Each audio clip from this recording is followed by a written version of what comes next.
Les planteurs de chicorée vont-ils devoir cesser leur production? L'interdiction par l'Union européenne des herbicides principaux utilisés pour cette plante met toute la filière en danger. 200 emplois directs sont menacés dans la région. Les explications de Damien Deparnay et Flavien Bellouti. C'est dans ce champ qu'Éric Rivenet plantera ses graines de chicorée à la fin du mois. Mais avant cela, il arrosera sa terre de Bonalan.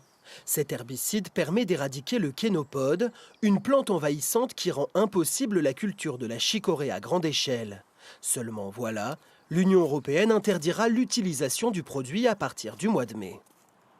On va supprimer la chicorée purement et simplement parce que si on n'a pas le Bonalan, il paraît qu'il y aurait une solution, mais c'est la solution manuelle comme on faisait il y a plus de 50 ans avant l'arrivée du Bonalan. Et aujourd'hui c'est absolument impossible parce qu'il faudrait plus de 200 heures de main-d'œuvre à l'hectare. Une politique européenne qui fragilise l'ensemble de la filière. Dans cette usine, on torréfie et on transforme la chicorée depuis 90 ans. C'est une culture emblématique de la région. C'est un produit qui est bon pour la planète, qui est bon pour la santé, qui est plein d'avenir. Donc on a un avenir formidable si on peut avoir de la matière première. Et sans matière première, on ferme l'entreprise.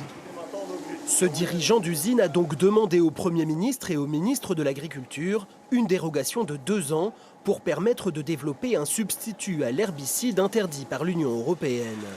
Car la production de chicorée représente environ 200 emplois directs dans la région. Dans cette usine, le travail de 10 salariés est menacé. Ça reste quand même quelque chose qui fait vivre ma famille. Ça fait 15 ans que je suis là et c'est vrai que sans ça, ça reste compliqué maintenant de trouver du travail facilement. Donc oui, ça reste inquiétant de se dire que l'usine est en danger. D'autant que les professionnels du secteur notent un retour en force de la chicorée sur nos tables. Le chiffre d'affaires de cette entreprise a augmenté de 10% sur les 3 dernières années.